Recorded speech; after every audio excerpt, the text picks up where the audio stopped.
నమస్తే, నేను మీ జర్నలిస్ట్ నరేష్. మొత్తానికి ఖమ్మం, వరంగల్, నల్లగొండ పట్టభద్రుల ఎమ్మెల్సీ స్థానానికి పోటీ పడుతున్నటువంటి అభ్యర్థి మన ముందున్నారు. మాట్లాడదాం అసలు ఎంత నమ్మకంతో ఉన్నారు. మనతో పాటు తీన్మార్ మల్లన్న ఉన్నారు, అలియాస్ చింతపండు నవీన్ కుమార్. అన్న గుడ్ మార్నింగ్. నమస్తే అన్న. నమస్తే అన్న. అన్న, నా గత ఇంటర్వ్యూ లాగా ఇంటర్వ్యూ ఉండదు, మీకు భయం అవుతుందా అనేది నా ఫస్ట్ ప్రశ్న. తీన్మార్ మల్లన్న సావుకు భయపడనోడు, ఇంటర్వ్యూలో భయపడేటోడు కాదు. సావుకే భయపడాడు, దానికే భయపడనోడు దేనికి భయపడాడు. అంటే మెజారిటీ రావాలనుకుని కోరుకున్న మల్లన్న ఇలా గెలిస్తే చాలు, బయటపడితే చాలు అనుకునేటట్టు అనిపిస్తోంది. మీరు అనుకుంటే నేనేం చేస్తారు, రేపు పొద్దుగాల రిజల్ట్ చూసినాక తెలుస్తారు కదా. రిజల్ట్ చూసిన తర్వాత మళ్ళీ మీరు ఉంటారు కదా, ఏడి కోరు కదా. ఆ రోజు రిజల్ట్ మెజారిటీయా లేకపోతే ఏం జరుగుతుంది అనేది మీరు చూస్తారా. ఓకే, బట్ మీరు చేసిన ఛాలెంజ్ 27 తారీఖు లోపు ఎవడన్నా వస్తే ఆధారాలతో సహా నేను పోటీ నుంచి తప్పుకుంటా అని చెప్పారు కదా. సో సిద్ధమా దానికి? 100% భయం ఏం లేదు కదా దానికి? నేను సాక్ష్యాధారాలతో వచ్చిన, అందుకోసం. భయం గానీ లేకపోతే ఇంకోటి కానీ తీన్మార్ మల్లన్న దగ్గర ఉన్నాయి. ఇంకోసారి భయం అనే పదం వాడకి. అదేనా? అంతే. అంతేనా? కానీ ఈ 2 రోజులు గడిస్తే చాలనిపిస్తుంది అని అంటున్నారు. మీకు అనిపిస్తే నేనేం చేయాలి? ఎవరు రాకపోతే బాగుండి 2 రోజులలో ఎవరన్నా సాక్ష్యాలు పట్టుకొని నాకు అన్యాయం తీన్మార్ మల్లన్న ఉత్తగా రాడు, బైసా ఉత్తగా ఏది చెప్పడు. తీన్మార్ మల్లన్న ఏదన్నా చెప్తే 10 తరాలు వెనక 10 తరాలు ముందు ఆలోచించే చెప్తాడు, బట్టి నోటి మాటలు చెప్తుండే కాదు. ఓకే, కానీ నేను ఇదెవడో అంటే మీ దగ్గర పని చేసిపోయినోడో లేకపోతే ఆల్తు ఫాల్తుగాడో రోడ్డు మీద తిరిగి దానయ్యనో చేసిన ఆరోపణలు అయితే నేను రాకపోతే మీ దాకా. సో ప్రధానంగా మీకు పోటీలో ఉన్న అభ్యర్థే మీ పైన కొన్ని ఆరోపణలు చేసి నా దగ్గర కొన్ని సాక్ష్యాలు ఉన్నాయి. సో వాటి గురించి అడగొచ్చు కదా? మీరు అడగొచ్చు, కాకపోతే ఏంటంటే ప్రజలకు ఎక్కడికి వచ్చేది కూడా కొద్దిగా అడగ. అంటే మీ ప్రత్యర్థి అశోకే చేసిండి నాకు ప్రత్యర్థి ఏందబ్బా, నువ్వు పోటీలో ఉన్నప్పుడు ప్రత్యర్థి అవుతాడు కదా. ఒక విషయం చెప్తా ఉన్నా, నా ప్రధానమైన పోటీ భారతీయ జనతా పార్టీతో ఉంది. ఓకే, బీఆర్ఎస్ పార్టీ వాళ్ళు ఏదో ప్రయత్నం చేస్తా ఉన్నారు. వాళ్ళ ఆరోపణలు ఆయన ఎవరో ఆరోపణ చేస్తే నేను చెప్తా అంటే ఒక మాట ఇప్పుడు ఆయన గురించి నేను చెప్పొద్దు అనుకుంటే నాతో వట్టిగానే చెప్పిస్తావు గఫోని. ఏమొద్దిగా ఆయన దగ్గర పోయి నీకు ఫోటో ఇస్తా, ఆయన దగ్గర పోయి ఈమె ఎవరని అడుగు, అంతే.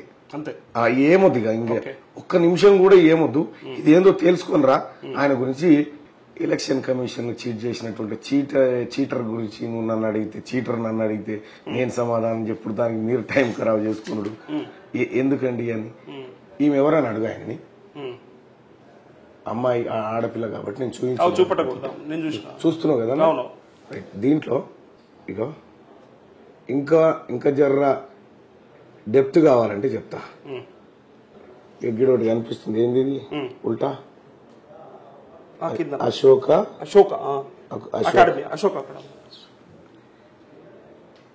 ఈ పాపది వివరాలు అఫిడవిట్ లో పెట్టాడు.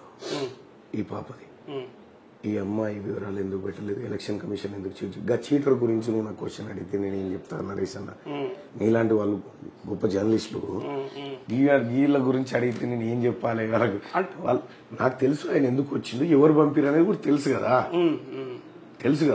తెలంగాణ జాగృతిలో పనిచేసిన పిల్లాడు, బీఆర్ఎస్ పార్టీలో ఉన్నటువంటి పిల్లాడు.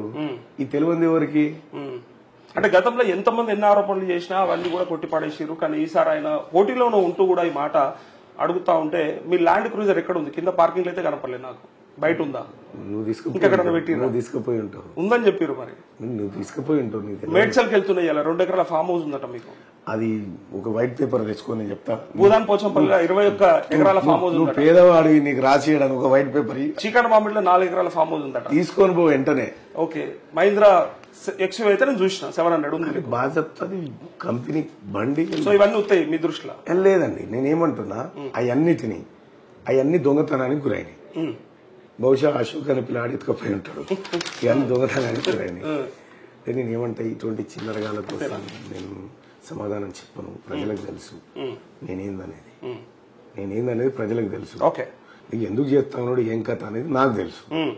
అయితే నా దగ్గర మీ ఎలక్షన్ అఫిడవిట్ కూడా ఉంది.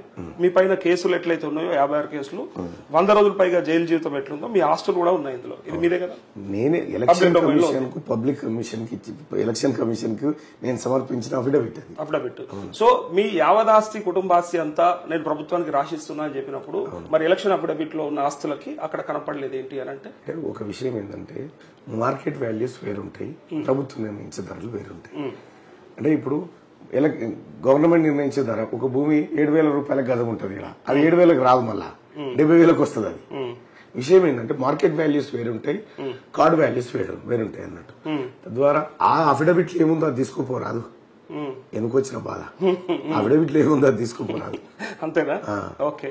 సో ఈ కేసులన్నీ కూడా మీరు చేసిన తప్పులే కదా, మరి ఎక్కడ ఏమన్నా అంటే అక్రమంగా పెట్టినట్టు అనిపించిందా మీకు? అంటే ఇవి 100% అక్రమ కేసులని ఆర్ఎస్ ప్రవీణ్ కుమార్ చెప్పింది కదా, చెప్పిండు, మళ్ళీ ఆయన రివర్స్ చెప్తాను. అది తర్వాత విషయం ఏంటంటే ఇందులో ఏ ఒక్క కేసు అన్నా నిరూపితమయ్యి తీన్మార్ మళ్ళీ నీ తప్పు చేసిండి నేను కోర్టు చెప్పిందా ఇప్పటి వరకు?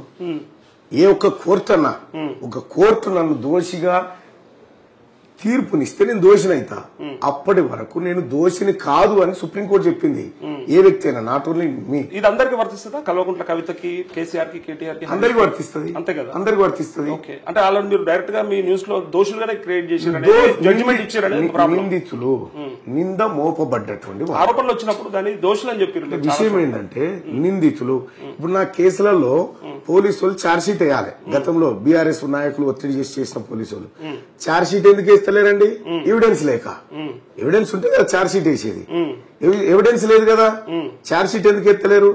ఇప్పుడు ఎవరు ఆ పోరడెవరు ఏ తాయితలు బొట్లు అమ్ముకునే పోరగాంతో 306 సెక్షన్ పెట్టించారు. 306 సెక్షన్ అంటే ఏందో తెలుసా? నేను ప్రేరేపిస్తే ఎవరు ఆత్మహత్య చేసుకోవడం, ఎవర్రా చనిపోయినాడంటే ఎవరు లేడు, ఛార్జ్షీట్ వేయడానికి లేదు. ఇగో ఇది వీళ్ళ కథ. ఈ తీన్మార్ మల్లన్న మీద పెట్టినటువంటి కేసులు నిరుద్యోగుల కోసం ప్రశ్నించిన కేసులు కావా? మీకు తెలియదా నరేష్ గారు? ప్రశ్నించడంతో పాటు ఇంకోటి ఒక అడ్వకేట్ గా నేను కూడా ఏం చెప్తున్నా అంటే ఈ పక్కనున్న ఈ నేచర్ లో ఎక్కడన్నా చూస్తే ఇంకా రేప్ కేసులు పెట్టలే, నయమైంది. ఇంకా రేప్ అని పెట్టలే, రేప్ కేసులు ఇవన్నీ పెట్టలే ఇంకా. అయితే విషయం ఏంటంటే ఎలక్షన్ కమిషన్ కు సమర్పించే అఫిడవిట్ లో ఈ సెక్షన్లకు ఇది ఆరోపణ అని చెప్పిరనేది చెప్పాలి. ఇది నిజంగా ఆరోపణనేనా నిజమైందా అనేది కోర్టు తెలుస్తుంది. ఆర్ఎస్ ప్రవీణ్ కుమార్ నువ్వు నేను జడ్జి అని లేదు, మీరు అడ్వకేట్, మీకు తెలియంది కాదు. నేనేమంటున్నా అంటే ప్రతి క్యాండిడేట్ చెప్పాలి ఇది. కాబట్టి ఎలక్షన్ కమిషన్ క్లియర్, అరే పేపర్ లో పబ్లిక్ చేస్తా ఉన్నాము, మా మీద ఇన్ని కేసులు ఉన్నాయ్యా, మా మీద ఉన్నటువంటి కేసుల వివరాలు ఇవన్నీ చెప్తా ఉన్నాము, అది ఎలక్షన్ కమిషన్ పెట్టిన రూల్. అది అంటే మూడే ప్రధానంగా ఆరోపించిండు ఆర్ఎస్ ప్రవీణ్ కుమార్. మీరు ఆ ఎవరికి కన్సర్న్ పర్సన్ కి సంబంధం లేకుండా నెంబర్ డిస్ప్లే చేయడము, అట్లే ఒక పిల్లలని ఈ పాలిటిక్స్ లో ఇన్వాల్వ్ చేయడము, ఇంకొకటి మెయిన్ గా అమ్మాయిలకు సంబంధించినటువంటి ఫోటోలు చూపెట్టడం. ఇదే మాట రైట్. ఇది ఒక ఆయన పోలీస్ అధికారి కాబట్టి ఆయనేం అధికారి నేను చెప్తా కదా ఆయన కథ. కానీ అయితే ఫస్ట్ ఆరోపణ ఏంది? ఫోన్ నెంబరు డిస్ప్లే చేశాడు. మిర్యాలగూడ నియోజకవర్గానికి ప్రాతినిధ్యం వహిస్తున్నటువంటి శాసనసభ్యుడు అప్పట్లో ఉన్నటువంటి ఆయన పేరేంది? భాస్కర్ రావు తన ఎన్నికల అఫిడవిట్ లో ఎన్నికల సంఘానికి పబ్లిక్ డొమైన్ లో పెట్టినటువంటి ఫోన్ నెంబర్. అది పబ్లిక్ డొమైన్ ఫోన్ నెంబర్ తీసి పబ్లిక్ డొమైన్ లో పెడితే కేసు ఏందా? బుర్రుందా? ఐపీఎస్ చదివిండి ఆయన. రైట్. రెండోది చెప్పు. రెండోది చిన్నపిల్లల్ని ఇందులోకి లాగడం, అంటే పాలిటిక్స్ లోకి. చిన్నపిల్లల్ని పాలిటిక్స్ లోకి తీన్మార్ మల్లన్న లాగిండా? చిన్నపిల్లలను ఎత్తిన తలంబరాలు ఎత్తిచ్చి భద్రాద్రి ఆలయానికి తోలిన తీన్మార్ మల్లన్న. చిన్నపిల్లలు ఏది ఎమ్మెల్యేలు మంత్రులు ఓపెన్ చేయాల్సినటువంటి స్కూళ్ళను పోయి చిన్నపిల్లలు ఓపెన్ చేస్తా ఉంటే ఇవి పాలిటిక్స్ లో తీన్మార్ మల్లన్న లాగిండా? ఇంకోటి మూడోది చెప్పారు, మార్ఫింగ్. తీన్మార్ మల్లన్న ఏవన్ ఫోటోలన్నా మార్ఫింగ్ చేసి పెట్టాడు. ఇది అక్రమకి దమ్ముంటే ఆధారం పెట్టు. ఏం రికవర్ చేసి పెట్టు, నీకు దమ్ముంటే. నువ్వు ఐపీఎస్ ని నేను ఇది చేసినా ఇలా ఫేరోస్ అందరినీ ముంచిపోయినావు. నువ్వు ఇలా కేసీఆర్ కాళ్ళ కాడ తాకట్టు పెట్టినావు. నువ్వు రాజకీయాల్లోకి వచ్చేటప్పుడే నేను ఎక్స్ప్లెయిన్ చేసిన ఇది కేసీఆర్ వదిలిన బాణం అని చెప్పినా, ఇది టీఆర్ఎస్ పార్టీ పైన వ్యతిరేకతతో ఉన్నటువంటి యువతను బీఎస్పీ వైపు తీసుకుపోయి ఓటు డైవర్ట్ పాలిటిక్స్ పాల్పడి తద్వారా కేసీఆర్ కు లబ్ధి చేయాలన్నది ఈయన ఆలోచన. అది నేను ఆయనే చెప్పిన. ఇక ఆయన గురించి ఇంతకంటే ఎక్కువ మాట్లాడాలి. ఇప్పుడు ఉన్నటువంటి పరిస్థితులలో కాంగ్రెస్ ప్రభుత్వం 5 నెలల పరిపాలనలో ఆ ప్రభుత్వ వైఫల్యం మీకు నష్టమా లాభమా? అంటే ప్రభుత్వం వైఫల్యం జరగలేదు, చెందలేదు. ఫస్ట్ ఆఫ్ ఆల్ ఈ సోషల్ మీడియాలో కేటీ రామారావు ఈడ శునకానందం పొంది బ్యాచ్ ఉంటుంది చూడు, వాళ్ళకు కొద్దిగా ఇబ్బంది కలుగుతా ఉన్నమాట వాస్తవం. ఎందుకంటే వాళ్ళు చేయలేని పని కాంగ్రెస్ పార్టీ ప్రభుత్వం చేస్తాం. 6 గ్యారెంటీలు కాలేదు కదా పూర్తిగా. తెలంగాణ రాష్ట్రంలో కాంగ్రెస్ పార్టీ మాకు 5 సంవత్సరాల కాల పరిమితి కోసం 100 రోజుల్లో చేస్తామని చెప్పి రేవంత్ రెడ్డి అన్నాడు కదా. ఎస్, కానీ మీరు చూస్తున్నారు నరేష్ గారు, 3 నెలల కాలం నుంచి మన కాడ ఎన్నికల కోడ్ కొనసాగుతూ ఉంది. ఏ పని చేయాలన్నా ఎన్నికల సంఘం అనుమతి తప్పనిసరి. ఏదైనా చేయాలంటే కనీసం క్యాబినెట్ మీటింగ్ పెట్టుకొని వాళ్ళకి సంబంధించినటువంటి నిర్ణయాలు ప్రకటించి ఆ ద్వారా చేద్దామని కూడా లేదు జూన్ 4th లోపు ఏమున్నాయో అర్జెంట్ అవే చేయండి. అంటే ఎన్నికల కమిషన్ పరిధిలో ఈ దేశం ఉన్నప్పుడు ఏ ప్రభుత్వం కూడా ఏమీ చేయలేదు. అలాంటప్పుడు రేవంత్ రెడ్డి గారి దృష్టిలో ఇది లేదా? పార్లమెంట్ ఎన్నికలు 3 నెలల్లో ఉన్నాయని తెలుసు కదా రేవంత్ రెడ్డి గారికి. 100 రోజుల్లో చేస్తా అని చెప్పి అంత గ్యారంటీ ఎందుకు చెప్పాలి? ప్రజలు అడగలేదు కదా. 100% మేము ఏ మాట అయితే చెప్పినామో ఆ మాట కట్టుబడి ఉన్నాం. అందులో యువ వికాసం ఉంది ముఖ్యంగా. కేసీఆర్ లాగా రేపే త్వరలో అనేటువంటి పదాలు వాడకుండా మేము ఒక నిర్దిష్టమైన కాల పరిమితిని విధించుకుని పనిచేస్తా ఉన్నాము. నిర్దిష్టమైన కాల పరిమితి లోపు ఈ గోల్ అచీవ్ ఇవ్వాలని చేస్తా ఉన్నాము. ఆ దిశగా మేము ముందుకు పోతా ఉన్నాం తప్ప ఏదో దాటవేయడానికి మోసం చేయడానికి కాంగ్రెస్ పార్టీ ప్రభుత్వం గౌరవ ముఖ్యమంత్రి రేవంత్ రెడ్డి గారు చేసేటువంటి వ్యక్తి కాదు. రెండో విషయం, తెలంగాణ రాష్ట్రాన్ని కేసీఆర్ కాంగ్రెస్ పార్టీ చేతిలో పెట్టినప్పటికీ చిన్నాభిన్నమైపోయి ఆర్థిక వ్యవస్థ మీకు తెలియంది కాదు, చిన్నాభిన్నమైపోయి ఎక్కడ ఏమీ లేనటువంటి పరిస్థితుల్లో ఇవాళ 600 కోట్ల రూపాయలు నెలకు దుబారా జరుగుతా ఉంటే వాటిని కట్టడి చేసి ఇవాళ ప్రభుత్వ ఉద్యోగులకు ఎప్పుడు పెన్షనర్ ఇక్కడే ఉన్నాడు కదా, 1 తారీఖు జీతం వస్తలేదు సార్, 1 తారీఖు జీతం వస్తా ఉంది.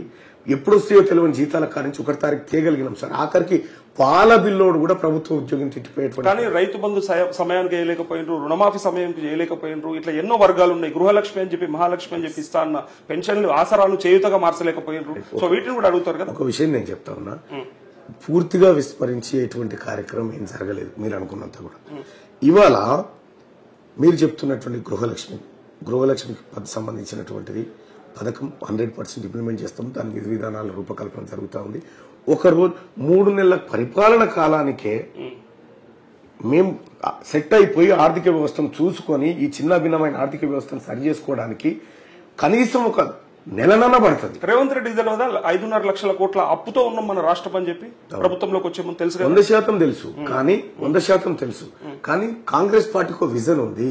కాంగ్రెస్ పార్టీ నిధులను మొబిలైజ్ చేసుకునే విధానంలో కొద్దిగా బ్యాంకర్ల ద్వారానో అక్కడో ఇక్కడో కొంత ఆలస్యం జరుగుతుండొచ్చు. కానీ 100% నరేష్ గారు చెప్తా ఉన్నాం, 100% కాంగ్రెస్ పార్టీ మేనిఫెస్టోలో ఏ హామీ ఇచ్చిందో అది కాంగ్రెస్ పార్టీ కాదు, మాకు తల్లి లాంటి సోనియా గాంధీ ఇచ్చినటువంటి హామీలు, ఆ హామీలను టంచన్గా అమలు చేసి చూపిస్తాం. ఓకే, రేవంత్ రెడ్డి గారికి ఇష్టం ఉందా లేదా అసలు మిమ్మల్ని అంటే గెలిపించుకోవాలని, మీకు ఓటేయించమని చెప్పి కూడా ఒక్కరిని కూడా అడిగినట్టు లేడు గ్రాడ్యుయేట్లని? మీకు తెలియదు కదా, ఆయన బయటకు రాలేదు, మాట్లాడలేదు, చెప్పలేదు. ఆయనకు తెలుసు కదా ఏ మెజార్టీతో గెలవబోతా ఉంది ఈ సీటు, ఏం చేయాలనేది ఆయనకు తెలియదా? ముఖ్యమంత్రి గారు ప్రతిరోజు రివ్యూ చేస్తూ ఉంటాడు దీని మీద.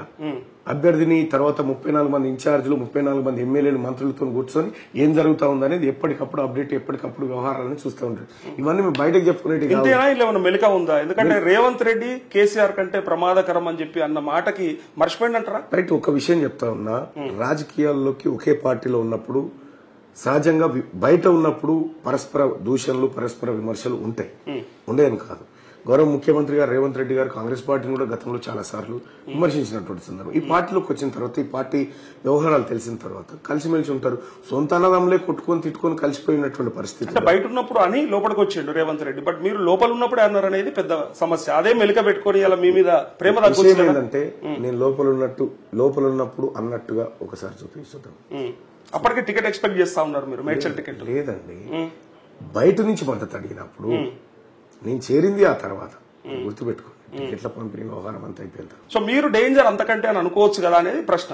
నేను కేసీఆర్ కుటుంబానికి అయితే చాలా డేంజర్, కాంగ్రెస్ కి కాదు కదా. కాంగ్రెస్ కాదు, సో ప్రతిపక్షాలకు కాదు, మీ పార్టీలోనే చాలా మంది మిమ్మల్ని ఓడిస్తే బాగుండు, మళ్ళీ గెలవకపోతే బాగుండు అని కోరుకుంటున్నట్టుగా వినపడ్డది. అట్లా ఎవరు లేరు. 32 మంది ఎమ్మెల్యేలు మీకు కనిపిస్తున్నారు, కానీ అట్లా ఎవరు లేరు. కాంగ్రెస్ పార్టీలో మా ముఖ్యమంత్రి గారు, మా అధిష్టానం సీరియస్ గా, మా ప్రతి ఎమ్మెల్యే ఎంత కష్టపడుతుండో మీకు తెలియదు. గ్రౌండ్ లో మా ప్రతి ఎమ్మెల్యే ఎంత వర్కౌట్ చేస్తా ఉండు, ప్రతిరోజు ప్రతి మండలాన్ని, ప్రతి విలేజ్ ని సమీక్షిస్తూ ఎప్పటికప్పుడు కార్యక్రమాలు చేస్తా ఉన్నారు. ఇది మీడియా సృష్టి తప్ప మా కాంగ్రెస్ పార్టీ నాయకత్వం, మా కాంగ్రెస్ పార్టీ ఎమ్మెల్యేలు, మా మంత్రులు మేమంతా సమైక్యంగా, ఐక్యంగా. కానీ మల్లన్న లాంటి వస్తే, మీలాంటి దూకుడు ఆడ పనిచేస్తే వాళ్ళంతా కనిపించకుండా పోతారు. ముందర మీరే ఎవరన్నారు?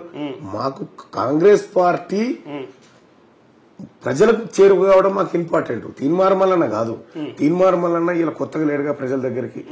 మా కన్నతల్లి లాంటి కాంగ్రెస్ పార్టీని ప్రజలకు దగ్గర చేసి ప్రజల మన్ననలు పొందించాలనేది మా ఉమ్మడి లక్ష్యం అందరిది.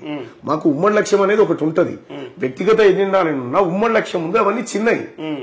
కానీ మీకు ఏదైతే బలమో అదే బలహీనత అయిందని నేను అంటున్నా. ఏం బలం ఏంది, బలహీనత ఏంది? మీరు మిమ్మల్ని ఏ యూట్యూబ్ అయితే లేపిందో అదే యూట్యూబ్ పడేస్తా ఉంది. నేను బలవంతున్నాను ఎప్పుడు ఫీల్ కాలే, బలహీనున్నాను అంతకంటే ఫీల్ కాలే. నష్టం చేయట్లేదా మీకు?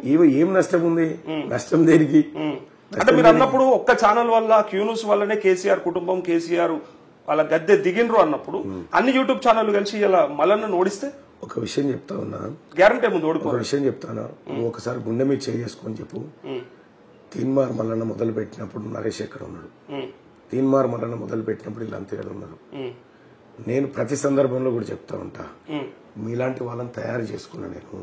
మీలాంటి వాళ్ళకు కొంత ప్రోత్సాహంగా నిలబడ్డా, మీలాంటి వాళ్ళని ఒక రకమైనటువంటి ఒక ప్రశ్నావళి ప్రపంచంలోకి తీసుకొచ్చిన ఆ విషయంలో గర్వపడుతూ, కానీ తీన్మార్ మల్లన్న ఒక్కడే తీన్మార్ మల్లన్ననే చేసిండు అనేటువంటి మాట పొరపాటున కూడా చెప్పను. నేను ప్రారంభించిన అని మాత్రమే చెప్తా.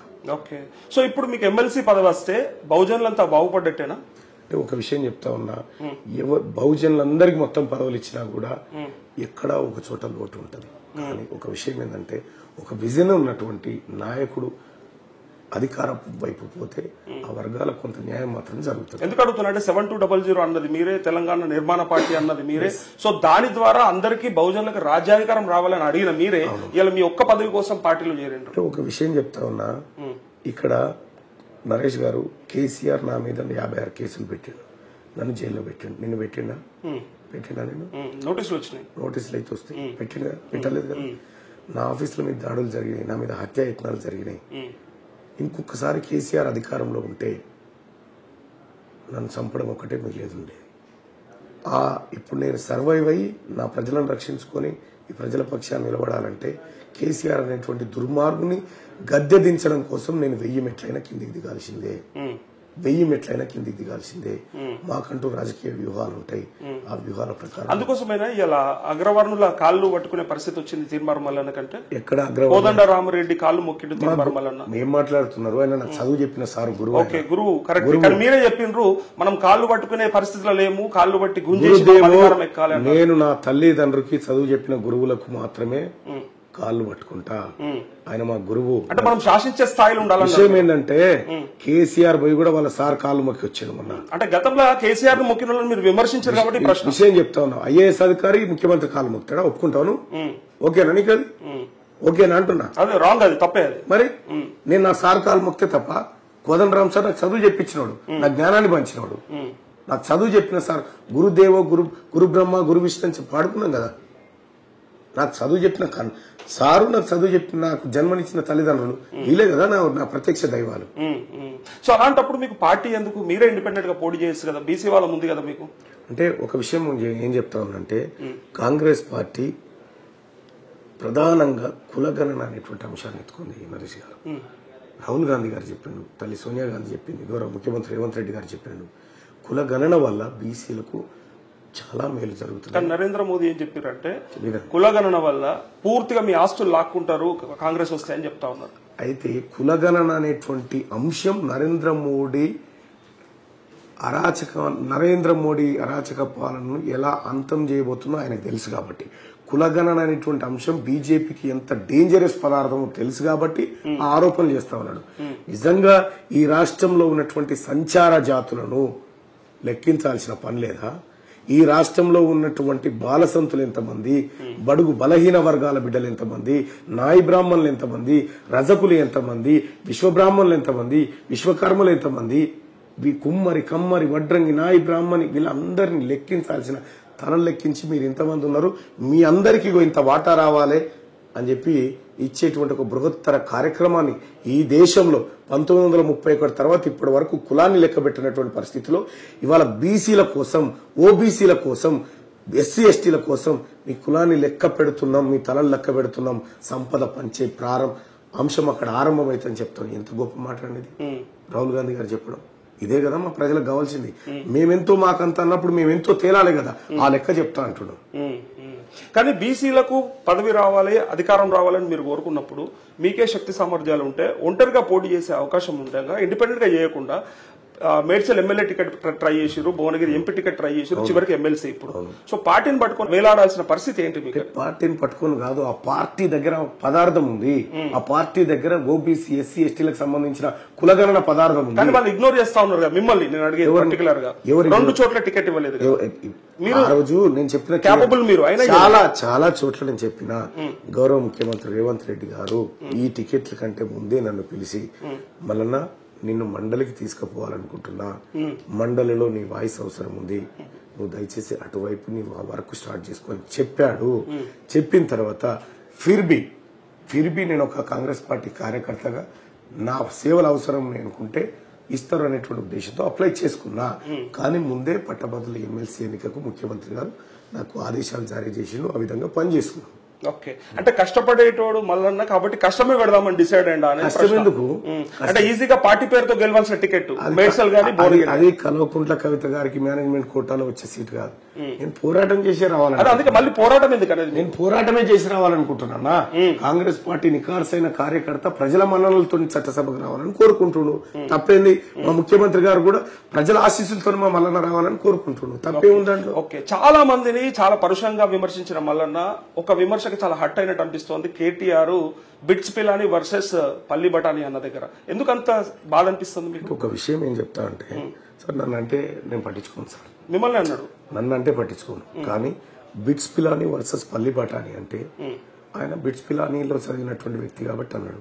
నేను ఉస్మానియా యూనివర్సిటీలో కాకతీయ యూనివర్సిటీలో చదువుకున్నా కాబట్టి మేము పల్లి బఠానీ అంటే ఉస్మానియా కాకతీయ యూనివర్సిటీలో చదువుకునేటోళ్ళు పల్లి బఠానీ కాదు. అందరు అనలేడు కదా ఎవరిని? ఆయన అందరు అనలేడు, మిమ్మల్ని. దాని అర్థమైంది? నన్ను అనేది ఉంటే తీన్మార్ మళ్ళీ అనాలి కదా. బిట్స్ పిలాని పల్లి బఠాన్ అంటే యూనివర్సిటీ కదా. బిట్స్ పిలాని అనేది నీకు సంబంధించినటువంటి చదువుకున్నటువంటి ఏరియా రాజస్థాన్. నేను చదువుకున్న ఏరియా ఉస్మానియా యూనివర్సిటీ ఎంసీజీ. నేను చదువుకున్నటువంటి ఏరియా బీపీడి కాకతీయ యూనివర్సిటీ. నేను చదువుకున్న ఏరియా జేఎన్టీయూ ఎంబీఏ. అంటే నా ఎడ్యుకేషన్ నేను చదువుకున్న వ్యవస్థలని పల్లి బఠానీ కేంద్రాల లెక్క నీకు కనిపిస్తుండొచ్చు. నేనేం చేస్తా దానికి? నీ అహంకారం అది, నీ అహంకారము. నీకు ఇంకా పగర్ తగ్గలేదు. ఇక్కడ చదువుకునే ఇదే ఉస్మానియా, ఇదే కాకతీయ, ఇదే జేఎన్టీయూ లేకపోతే తెలంగాణ ఉద్యమం ఎక్కడిది? తెలంగాణ రాష్ట్రం ఎక్కడిది? ఆ పిల్లలు బలిదానం చేయకపోతే, పట్టభద్రులు పోరాటం చేయకపోతే, కడుపు చేతులు పట్టుకుని కొట్లాడకపోతే ఈ రాష్ట్రం వచ్చేదా? ఆ తల్లి సోనియా గాంధీ ఒక మాట చెప్పింది, బిడ్డలు చచ్చిపోతా ఉన్నారు, తెలంగాణ రాష్ట్రం ఇస్తా అని చెప్పినా అని చెప్పించింది. కేసీఆర్ బిడ్డలో కేసీఆర్ కొడుకు రక్తం తీసుకున్నారండి. వాళ్ళు రాలే, బిట్స్ పిల్లలు చదివిన విద్యార్థి కూడా రోడ్డు మీదకి రాలే. అర్థమైందా? నిజంగా ఇదే ఉస్మానియా యూనివర్సిటీ నా కన్న తల్లి లాంటిది. నీకు పల్లి బఠానీ కేంద్రం లెక్క కనిపిస్తుండొచ్చు. నా కన్న తల్లి నాకు చదువు చెప్పింది, నన్ను గొప్పవాణి చేసింది. ఆ మట్టి కాకతీయ యూనివర్సిటీ నాకు చదువు చెప్పింది, నన్ను పెద్దవాణి చేసింది. నాకు అదొక విజ్ఞాన కేంద్రం, అదొక గొప్ప చదువులకు కానీ. జేఎన్టీయూ నాకు అవకాశం ఇచ్చింది, నేను చదువుకునేటువంటి అవకాశం ఇచ్చింది. నాకు ఇవన్నీ గొప్పవి. నీకు పల్లి బఠానీ కేంద్రాలు అయితే నాకు ఇవన్నీ గొప్ప అస్త్రాలు. ఓకే, సో మీ ఎన్నికల ప్రచారంలో మంత్రి ఉత్తమ్ కుమార్ రెడ్డి మీ పక్కన కొంత అయిష్టంగా కూర్చున్నట్టు అనిపించింది, డిస్కంఫర్ట్ గా కూర్చున్నట్టు అనిపించింది. ఎందుకంటే అత్యంత పెద్ద నింద వేసారు ఆయన మీద. సో సారీ చెప్పిరా? నేను రాజకీయాల్లో లేనప్పుడు నేను 1,00,000 మాట్లాడచ్చు. నేను రాజకీయాల్లో వచ్చిన తర్వాత మా మనసులో ఎలాంటి భేదాభిప్రాయాలు ఉండకూడదని పరస్పరం నేను జానారెడ్డి సాబు, ఉత్తమ్ కుమార్ రెడ్డి సాబు కూర్చొని లేదు అంతకంటే ముందు చాలా రోజుల ముందు, చాలా రోజుల ముందు మేమంతా కలిసి సార్ ఇట్లా జరిగింది ఈ వ్యవహారాలు, అల్టిమేట్ గా పార్టీ అధికారంలోకి రావాలని నేను 1-2 మాటలు అనవచ్చు. మీరు హర్ట్ కావచ్చు. ఆ హర్ట్ అయినప్పటికీ నా వ్యక్తిగతంగా నేను సారీ చెప్తున్నా సార్, కాంగ్రెస్ పార్టీ వచ్చినందుకు మీరు అందరు కలిసి తెచ్చినందుకు సంతోషిస్తున్నా అని చెప్పిన. సో దానికి అలాంటిది ఏం లేదు, మళ్ళీ మనం కలిసి పనిచేస్తున్నాం, కలిసి పోతా ఉన్నాం అనేటువంటి మాట. ఇగో రాత్రి ఎంతసేపు మాట్లాడేంద్రు. విషయం ఏంటంటే మేమంతా చాలా కోఆర్డినేషన్ గా ఉన్నాం. మాకు ఎవ్వరు ఏమనుకున్నా ఇప్పుడు మన ఇంటి ఆవులు, మన ఇంటి ఎడ్లు, మన బండి మన శిల్క కాడికి పోతా ఉన్నప్పుడు మన బండ్లను మన బర్రె అయినప్పటికీ మనం పెంచుకుంటున్న ముళ్ళు కడుతుంచారు. ఇట్లా అంటాం, మనం అంటాం, అది కూడా అంతది ఓసారి ఇట్లా సహజం కదా. ఇట్లా అంటా ఉంటాం, పోతా ఉంటాం. అది అది చేరాలని అంటా ఉంటాం తప్ప కానీ దీని మీద కోపంతో కాదు కదా. సో అట్లా కార్యక్రమం అంతేనా? సో పట్టభద్రులకి ముఖ్యంగా ఎట్లా ఉంటది అంటే ఇప్పుడు పట్టభద్రులు ఓటేయాలంటే మల్లన్నకి ఇలా ప్రభుత్వమా లేకపోతే వాళ్ళు ఇచ్చిన హామీలు ఇవేం చూడరు. అభ్యర్థి ఎవరు, మా కోసం ఏం చేయగలుగుతాడు అనేదే చూస్తారు. సో మల్లన్నకి అంటే మల్లన్న ఏం చేస్తాడు పట్టభద్రుల కోసం అంటే? మల్లన్న ఈ పట్టభద్రుల కోసం ఏం చేస్తాడు అనేది నాకంటే ఎక్కువ నరేష్ గారు నన్ను అనుకరిస్తున్నారు.